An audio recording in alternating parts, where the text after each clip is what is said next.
good morning, Jai Shri Krishna. We can start chanting the Omkar for a little longer time.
Om Shanti Shanti Shanti.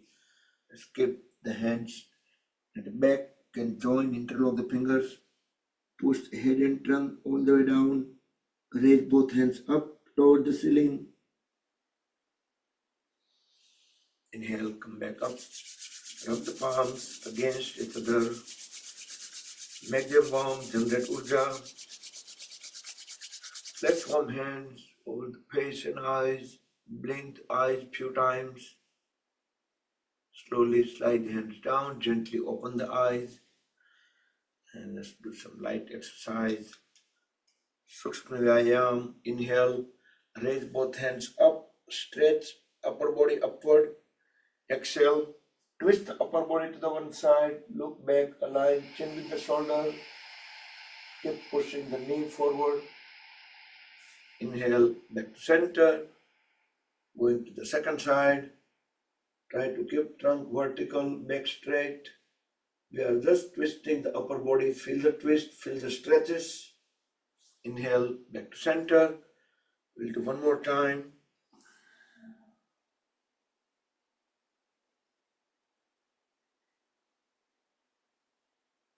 Come back and complete onto the second side.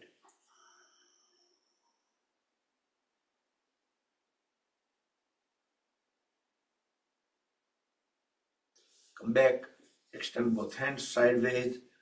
Drop the right hand down wherever it reaches on the floor. Inhale and stretch. Left hand up toward the ceiling. Exhale, bend sideways towards right side. Keep looking up through the left bicep. Keep pushing the left hand down. Make sure the knee stays down. Inhale, back to center, to the second side. Stretch the right hand up. Exhale, bend toward left side. Keep looking up. Inhale, come back. We'll do one more time.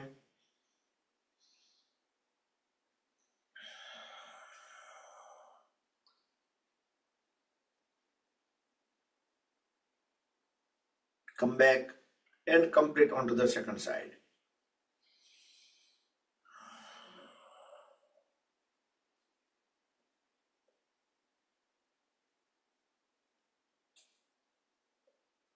Come back, and after that let's get into tabletop pose.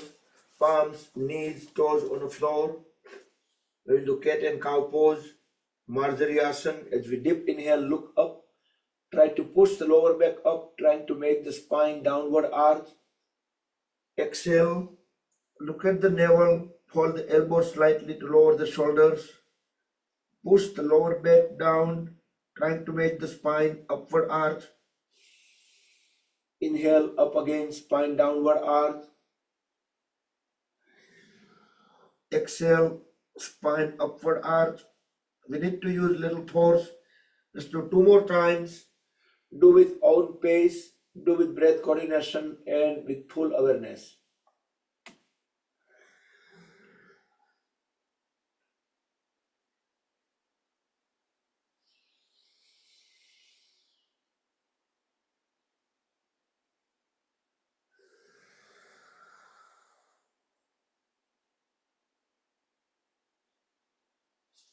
Once you complete, then you just get on the knees.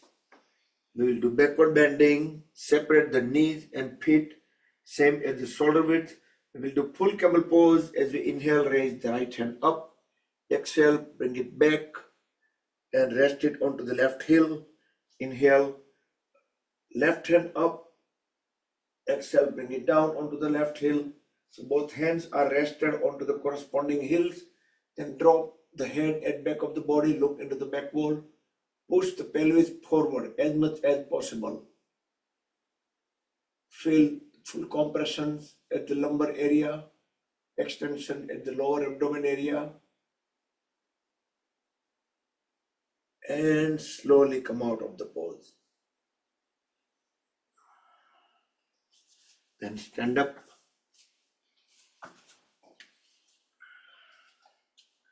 Separate feet 3 to 4 feet apart. We will do vertical Chaki Chalanasana, interlock the fingers, stretch both hands up, look up at back of the palms and keep on staring at back of the palm during this pose.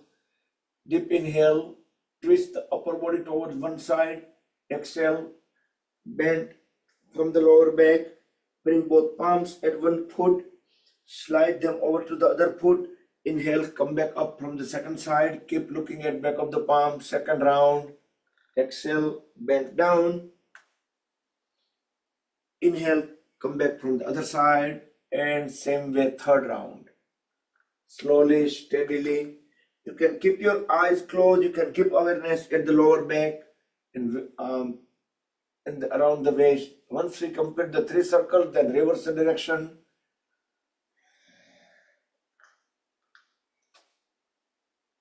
And complete the 3 circle in reverse.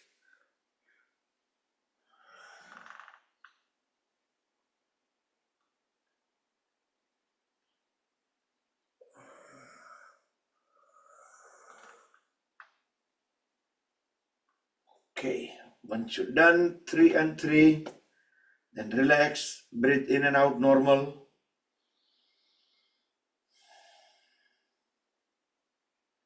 Then bring both hands at the lower back. Thumbs on a sacrum, deep inhale, arch backward. Look into the back wall. Exhale, come back, straighten the trunk, inhale again. Exhale, bend forward and down. Try to use little force, push head and trunk as low as possible while keeping the knees straight. Inhale, come back. And let's move in front of the mat. Put the music, mantra, let's follow the beats. Roll the shoulders back and down and begin.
मरीचये नमः।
सूर्याय नमः। ॐ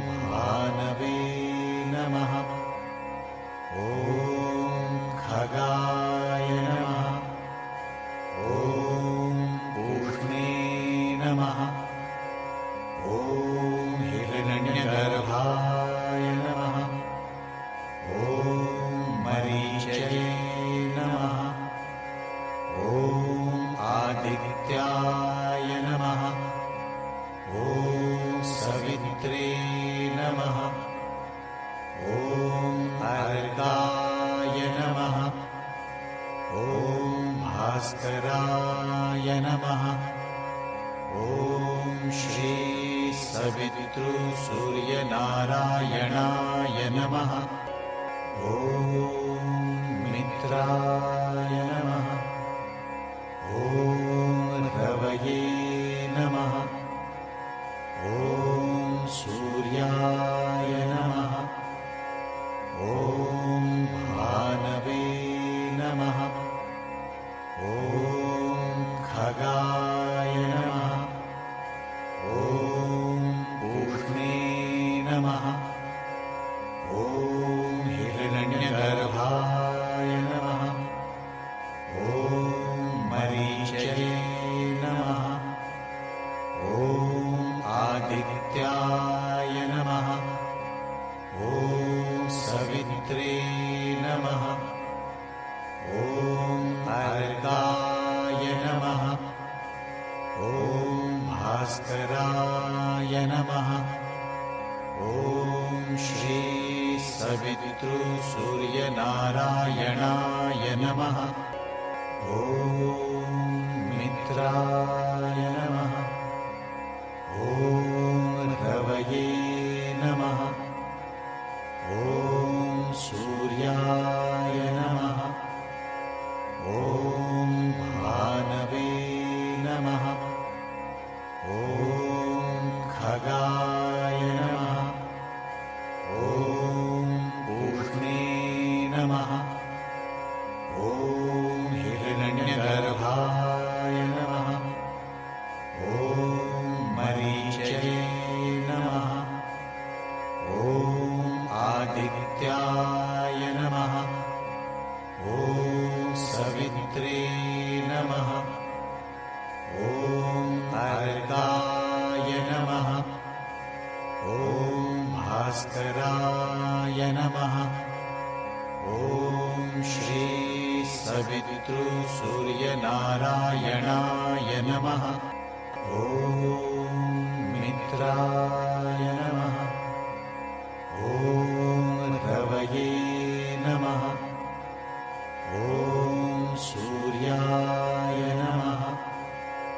ॐ भानवे नमः। ॐ खगाय नमः।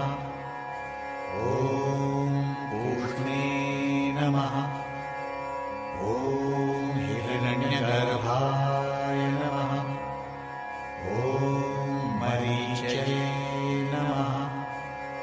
ॐ आदित्याय नमः। ॐ सवित्रे नमः। ॐ अर्काय नमः। ॐ भास्कराय नमः। ॐ श्री सवितृसूर्यनारायणाय नमः। ॐ मित्राय नमः। ॐ रवये नमः। ॐ सूर्याय नमः। ॐ भानवे नमः। ॐ खगाय नमः। ॐ पूष्णे नमः। ॐ हिरण्यगर्भाय नमः। ॐ मरीचये नमः। ॐ आदित्याय नमः। ॐ सवित्रे नमः। ॐ अर्काय नमः। ॐ भास्कराय नमः। ॐ श्री सवितृसूर्यनारायणाय नमः। ॐ मित्राय नमः। ॐ रवये नमः। ॐ सूर्याय नमः। ॐ भानवे नमः। ॐ खगाय नमः।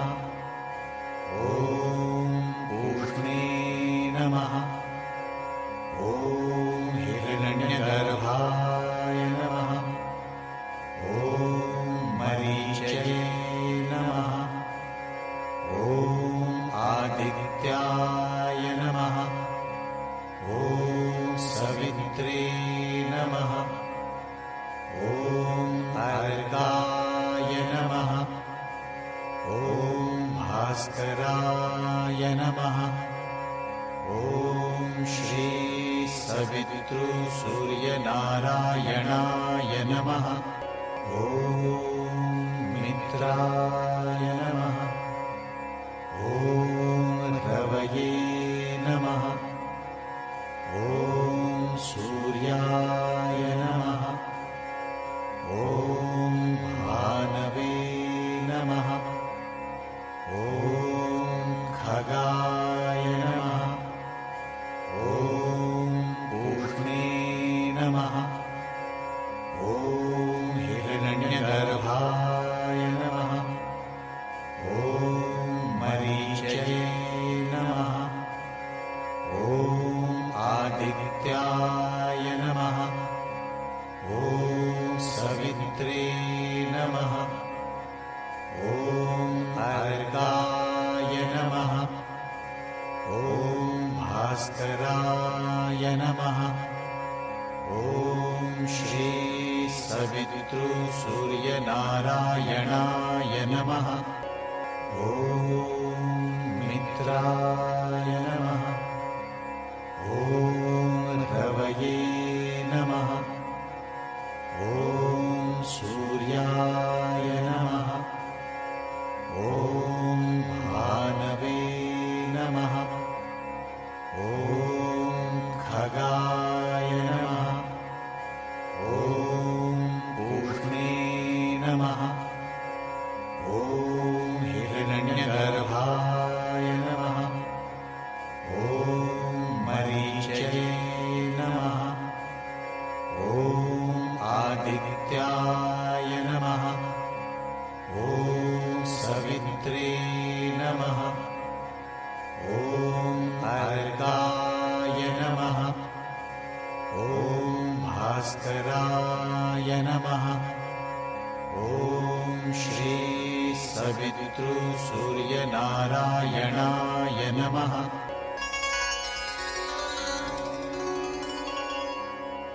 ॐ मित्राय नमः। ॐ रवये नमः। ॐ सूर्याय नमः। ॐ भानवे नमः। ॐ खगाय नमः। ॐ पूष्णे नमः। ॐ हिरण्यगर्भाय नमः। ॐ मरीचये नमः। ॐ आदित्याय नमः। ॐ सवित्रे नमः। ॐ अर्काय नमः। ॐ भास्कराय नमः। ॐ श्री सवितृसूर्यनारायणाय नमः। ॐ मित्राय नमः। ॐ रवये नमः। ॐ सूर्याय नमः। ॐ भानवे नमः। ॐ खगाय नमः। ॐ पूष्णे नमः। ॐ हिरण्यगर्भाय नमः। ॐ मरीचये नमः। ॐ आदित्याय नमः। ॐ सवित्रे नमः। ॐ अर्काय नमः। ॐ भास्कराय नमः। ॐ श्री सवितृसूर्यनारायणाय नमः। ॐ मित्राय नमः। ॐ रवये नमः। ॐ सूर्याय नमः। ॐ भानवे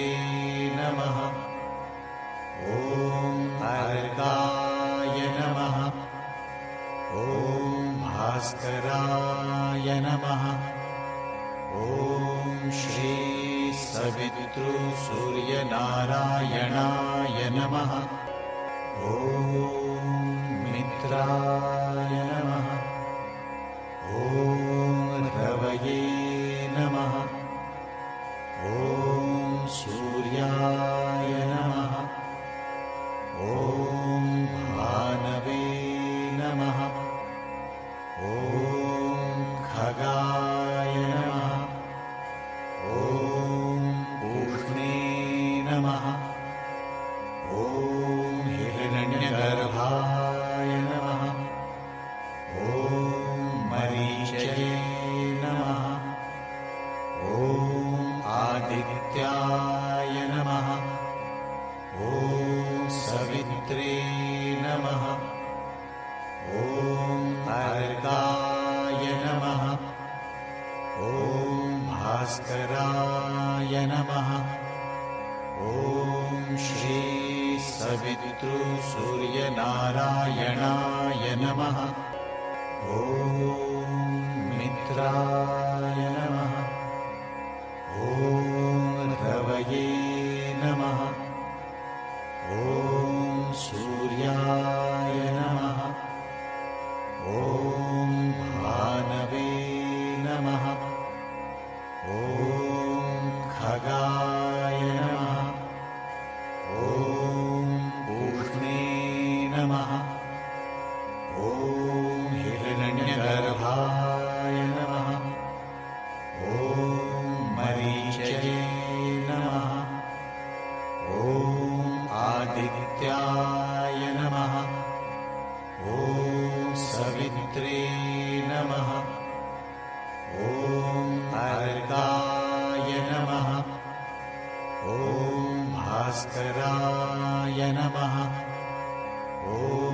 श्री सवितृसूर्यनारायणाय नमः ॐ मित्राय नमः ॐ रवये नमः ॐ सूर्याय नमः ॐ भानवे नमः ॐ खगाय नमः ॐ पूष्णे नमः ॐ हिरण्यगर्भाय नमः ॐ मरीचये नमः ॐ आदित्याय नमः ॐ सवित्रे नमः ॐ अर्काय नमः ॐ भास्कराय नमः ॐ श्री सवितृसूर्यनारायणाय नमः ॐ मित्राय नमः ॐ रवये नमः ॐ सूर्याय नमः ॐ भानवे नमः ॐ खगाय नमः ॐ पूष्णे नमः ॐ हिरण्यगर्भाय नमः ॐ मरीचये नमः ॐ आदित्याय नमः ॐ सवित्रे नमः ॐ अर्काय नमः ॐ भास्कराय नमः ॐ श्री सवितृसूर्यनारायणाय नमः ॐ मित्राय नमः ॐ रवये नमः ॐ सूर्याय नमः ॐ भानवे नमः ॐ खगाय नमः ॐ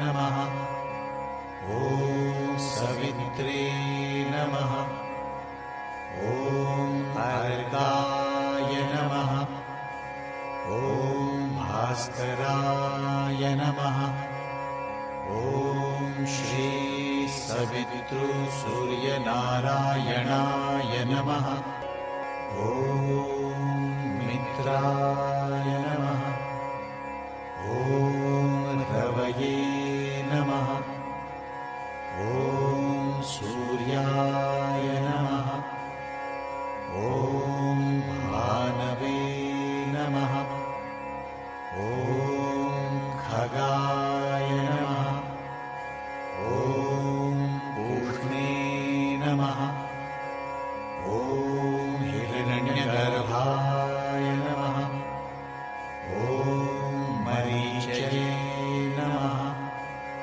ॐ आदित्याय नमः ॐ सवित्रे नमः ॐ अर्काय नमः ॐ भास्कराय नमः ॐ श्री सवितृसूर्यनारायणाय नमः ॐ मित्राय नमः ॐ रवये नमः ॐ सूर्याय नमः ॐ भानवे नमः ॐ खगाय नमः ॐ पूष्णे नमः ॐ हिरण्यगर्भाय नमः ॐ मरीचये नमः ॐ आदित्याय नमः ॐ सवित्रे नमः ॐ अर्काय नमः ॐ भास्कराय नमः ॐ श्री सवितृसूर्यनारायणाय नमः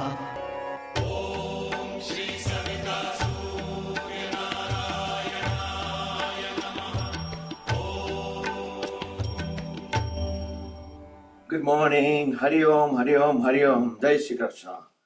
Let's shake up the feet, thighs, hands, legs, throughout the body to increase more activity within the body, more heartbeat, more pulse, more blood circulation, more breathing rate.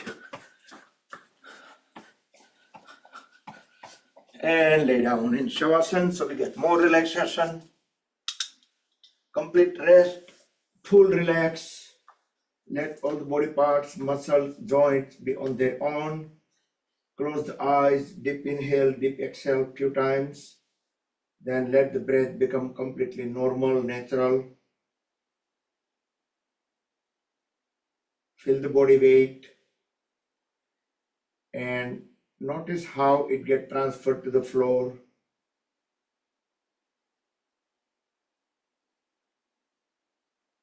Let's scan the body internally to see how we feel within. Moving the awareness body part by body part from head to the toes and from toes to back to the head. Making a round trip. At each part, try to acknowledge, recognize any kind of sensation, heartbeat, pulse, relaxation, vibration, blood circulation, anything, everything, whatever we can feel, and making a trip in 3 minutes, starting now.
Last 10 seconds to bring the awareness back to the head if you haven't yet already.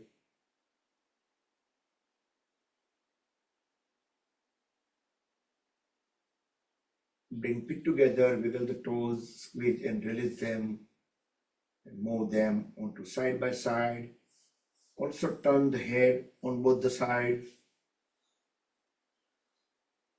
Then give body a big stretch, Yastikasana, stick pose. Push all the toes together forward, hands in opposite direction.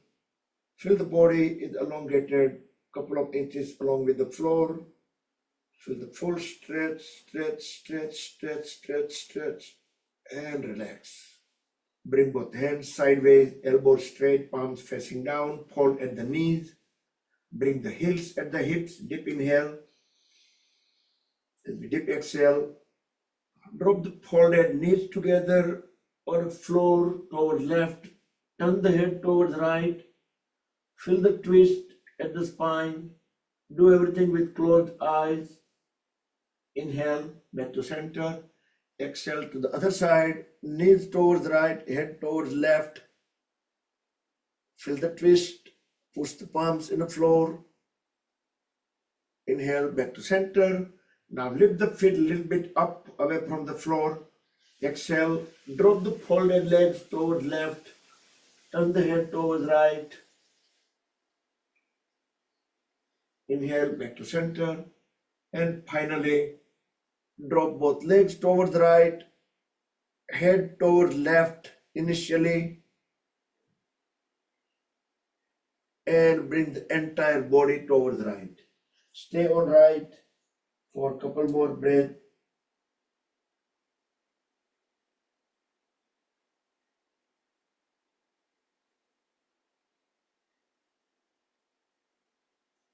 And with help of the elbows and palms, gently bring the body into any comfortable sitting posture.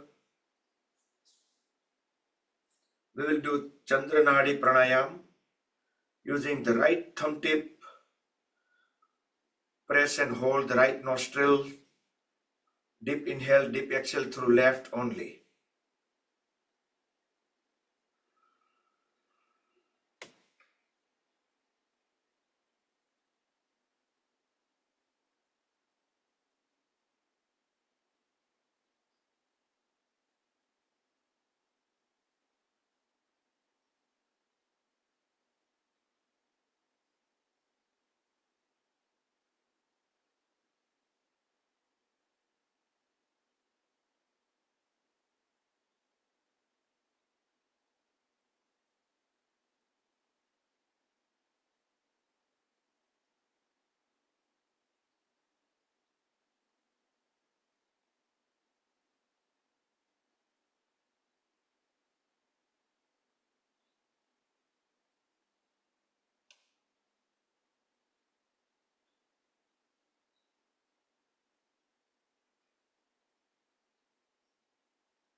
And complete the round when we breathe out on left. Once you're done, then bring both hands into Dhyan Mudra. Keep the back straight, relax shoulders. We will deep inhale and chant one long Omkar. Feel the vibrations.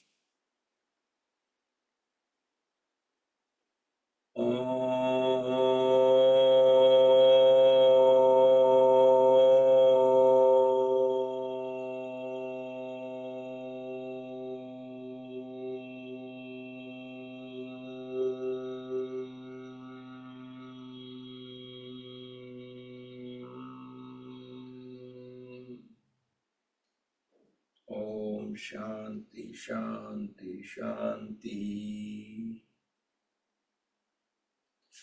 Rub the palms against each other. Apply a little bit pressure. Generate more urja. Make them more warm.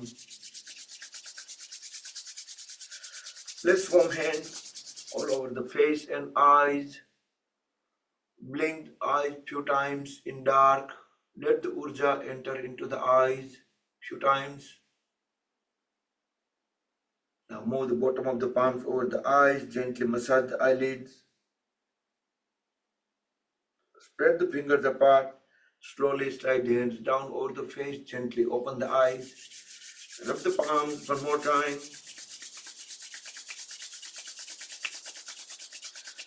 Rest them on top of the head, back of the head, neck, throat, shoulders, arms, trunk, legs, back, or any problem part in the body to spread the energy throughout the body.